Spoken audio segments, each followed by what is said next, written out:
Oh my gosh. So I wanted to speak today, or I thought I would. Here, I'm going to put us back in gallery view so I can see everyone, as many people as I can. I wanted to speak today about the times when we're overwhelmed, when it seems that we can hardly string it together or put one foot in front of another or find one thing that's working. As Duke Ellington so eloquently put it, ain't got the change for a nickel. Ain't got no bounce left in my shoes. Ain't got no fancy for you to tickle. I ain't got nothing but the blues. So also, this is a time, thanks, Julie. This is a time in the Jewish tradition of Passover. And so this is also a time of thinking about Mitzrayim, the narrow place, the place where things are hard and we are feeling or experiencing a kind of being trapped or enslavement. So maybe some could call this feeling for us low or losing your mojo or just the blues. And it's taken me some time in thinking about this to realize that I was writing for today about grief. Of course, that is the blues. And there is hope. This year we see a vaccine, and many of us have gotten it. Have people gotten the vaccine? Good. Okay, good. Yay. That makes me so glad. I'm really happy to hear that. And as we are looking forward and thinking of all the things that we can be doing and might be doing, there's also just such grief still living in us, at least in me, from this year. And sometimes it's new grief piled on top of old grief. And I spoke with a mom this past month who just said, she said, I don't know if I believe in self-care because I don't seem to know how to do it. And I don't really know even what it is. And she had this sense that, and I recognize the sense that if she started to do a thing to take care of herself or look after herself, then the dam would break and suddenly she would be a mess and all of her needs would come running out. If she opened the door, she wouldn't be able to stop wanting. Like once you take the Band-Aid off a wound, you can't stop bleeding. Something like that. And I don't know if other people have felt that way, or if other people would like to write in the chat anything that's brought you grief this year. I can start. I can just say, I'll just say not feeling comfortable in going to protests with COVID felt like a huge grief to me. Just felt like I don't know what I'm going to find. I don't know if I'm going to be safe. I'm going to have to find a place to show up. If other people would want to write in the chat anything that brought you grief this year.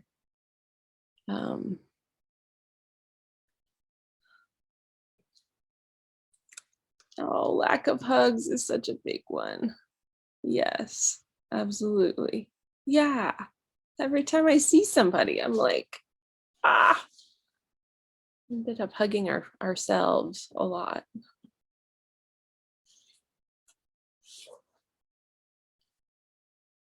Being aware of fragility. Yes. That's a big one. I think that we tend to think that if we can stay strong, oh, empty hallways. Wearing a mask is good.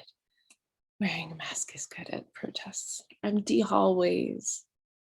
Oh, saying goodbye to loved ones in the ICU. Reading nurses' stories of families. Oh, yeah. Oh my gosh. Yeah, there's a lot. There's a lot that's out there. There's so many stories that are ours and that belong to others that have just hurt that we carry with us, that we're continuing to carry with us, right? And I don't know about you, but sometimes, oh yeah, yes, not being able to have a funeral in person or just be able to really support each other. I'm glad. Good. I'm glad that there are vaccinations coming and that new joys are being made possible. Yeah, we've lost people that we know and care for this year. I'm so sorry. I just need to shut a door. I apologize. There's some noise coming in from the other room. I don't know if you can hear it, but I'm concerned about it. So give me just 1 sec.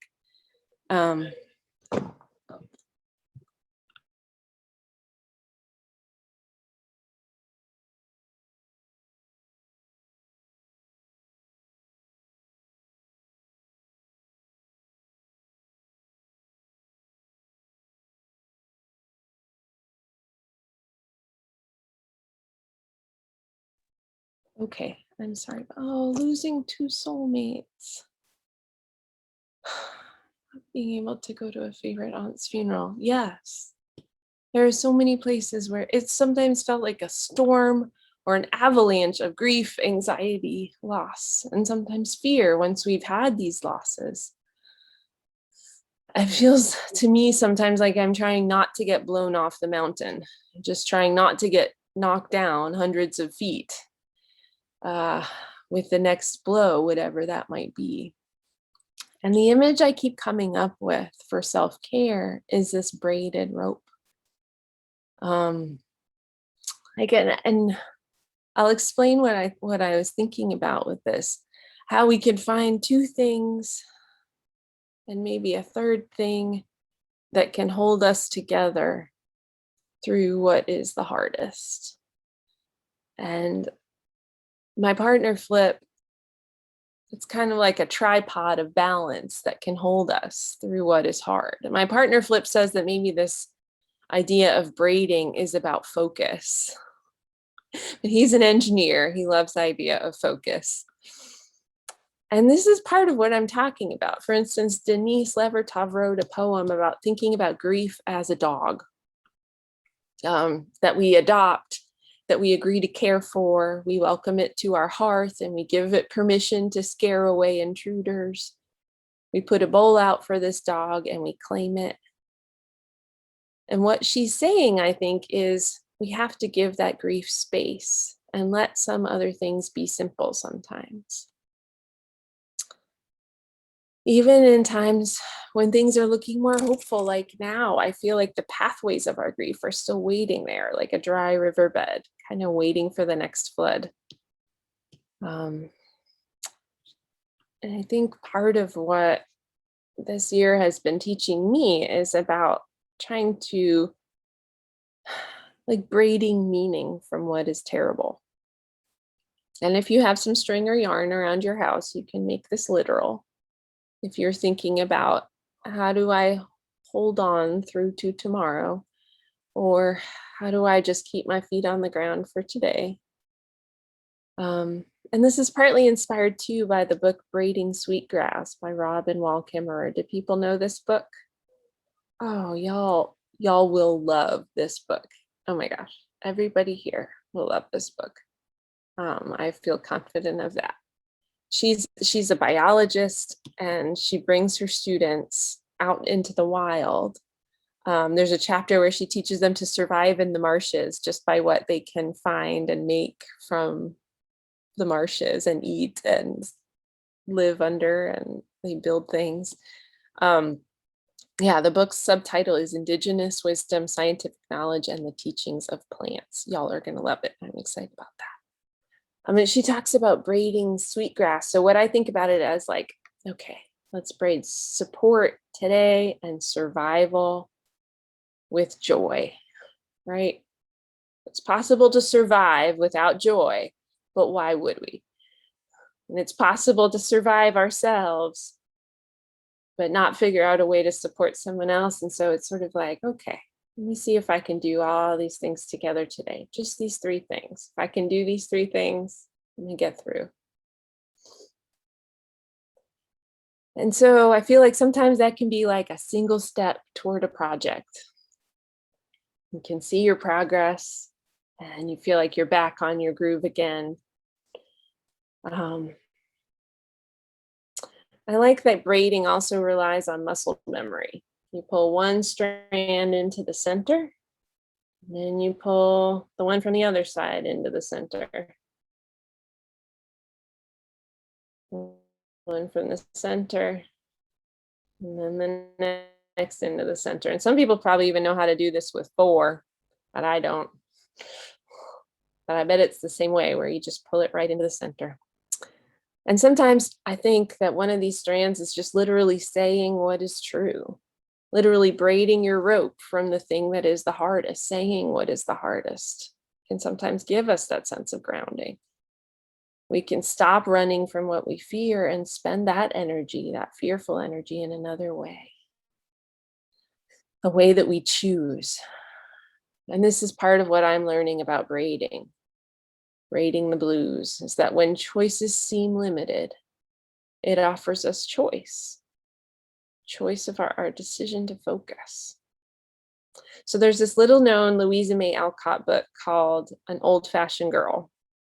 I don't know if people remember it. It's a very sweet old book. It's got a lot of similar themes to Little Women. But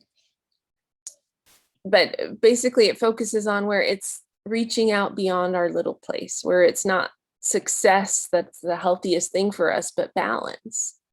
She illustrates again and again how poverty in that book can make us kinder and more connected to each other, to what is real and what is healthy. She offers a critique of society and social engagements, but oh, there you go. Yeah, you're doing it. But she calls for a balance with our family unit, the earth, and our neighbors. That's a triad, that's a braid. And Robin Wall Kimmerer in her book, Braiding Sweetgrass, says action on behalf of life transforms, because the relationship between self and the world is reciprocal. It is not a question of first getting enlightened or saved and then acting. As we work to heal the world heals us. I like that. Another triad that she talks about in her book is squash, corn, and beans, the 3 sisters, which if you plant them together, they protect each other from pests, and they get sun at different levels, so they're not blocking each other out, right? Squash is on the ground and the beans are a little higher, and then the corn is the highest of all. And then in our bodies, it also offers us this good triad of nutrients. They all unlock each other and give us what we need, proteins and carbohydrates and everything. Yeah. These are the 3 sisters is something that Kimmerer talks about a lot. And I wonder if you have an example of a magic triad. It's 3 things that come together for you, that if you have that as your basics, those are the things that are going to get you through today or this year or in general. Rabbi Hillel, that famous rabbi from many, many centuries ago, noticed the power of this triad too, of the triad, when he asked 3 core questions. He said, if I am not for myself, who will be for me? If I'm only for myself, who am I? And if not now, then when? And so if you think about it, if not now, then when is about the present moment. That's one for presence. And then there's a question that's about others. If I don't help, who's going to help? And then there's one about ourselves. How do we care for ourselves? So maybe that's how you split up your triad. How do I be present? How do I do something for others today? How do I do something for myself? When we think of creating triads of magic that work for us, and if something comes to you, if your triad comes to you and you want to share it in the chat, you should feel free. I would love to see that. But I think some of those things like came to us particularly maybe during the storms in February, when things got real complicated and real simple all at once. Maybe it's friend and shelter and hope. Maybe it's exercise, friend, and rest, or food and rest. Maybe it's poem, garden, family. Maybe justice, creation, and music. Maybe it's a kind word today, to offer a kind word, to cook a meal, to take a nap. It's a perfectly good triad. When we experienced those terrible storms back in February, I listened again and again to people's triads for survival. One couple in my neighborhood had gas heat in one room, like they had a gas heater that made one room warm. And they had an exercise bike, and they had cold water running. So they would get on the exercise bike and they would get real warm. Then they had their baby with them too, a very young baby. And they would go and they would give themselves a sponge bath once they got real hot with the water that they'd collected. And then they would all shelter in that one warm room where they had the gas heat. So it's like finding these ways to just take what they had and make it into survival, and they would cuddle the baby between them. Oh yeah, I'll write the kindness, patience, and love. Oh, those are good ones. Yeah. Yeah, patience without kindness wouldn't be much, would it? Or love without kindness, or kindness without love. That's good. And maybe if your grief is strong or you're feeling low, you just pull three things together to put your foot in front of another. Care for yourself, listen to some music, care for someone else. And a braided rope, I've learned, is actually stronger than a twisted rope. For boats, that might be like 8 or 10 braided strands, not just 3. But when we braid ourselves together, also, we stick together in a different way, and we are strong.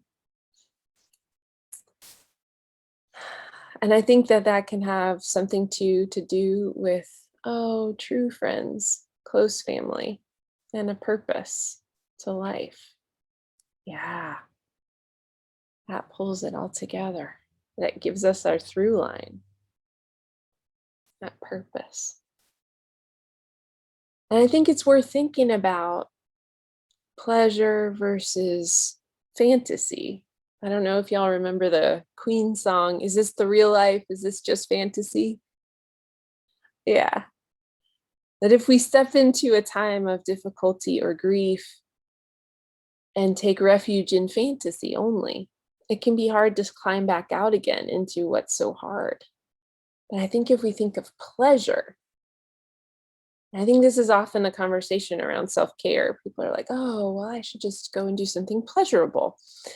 But I think sometimes in a hard time, it's important to try not just a dulling pleasure like sugar or salt or Netflix, like the kind that if I think of myself as a baby, that's just the thumb that goes right in the mouth. And then I'm like, but a quieter pleasure, because dulling pleasures can push the grief underground.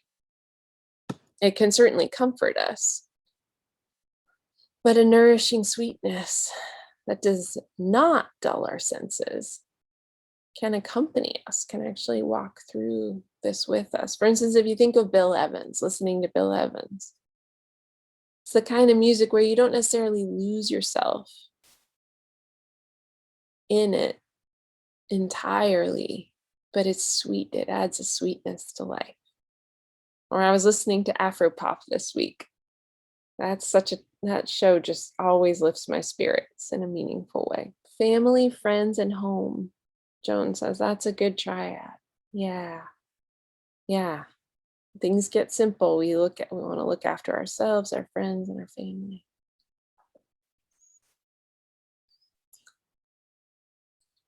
And I think that partly what can be pleasurable and nourishing is what we're looking for when we're trying to put one foot in front of the other, right? So, like a deeper compassion and self compassion. And I tried an experiment which I really liked this week, and I'd like to share with you sort of as we close things out here. But it's just knowing, thinking of a moment where you felt that someone's arms were held out to you.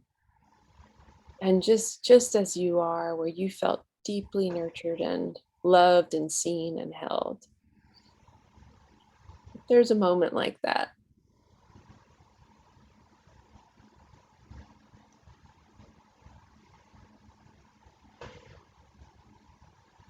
just take a minute to remember that memory.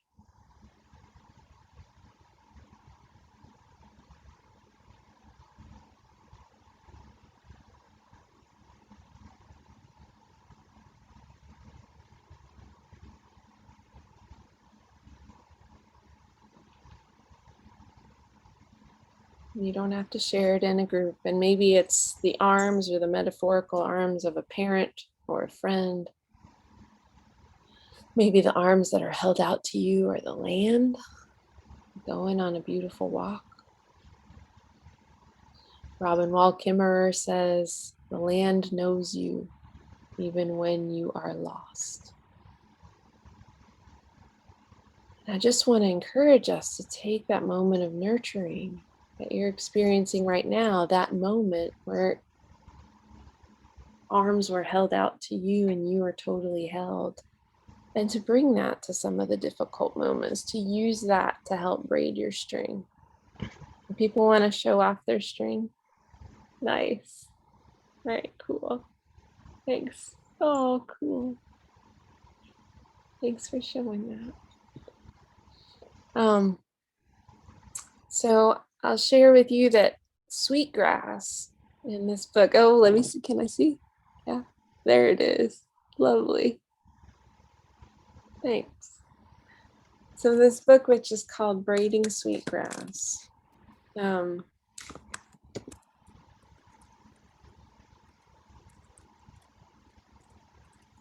it is.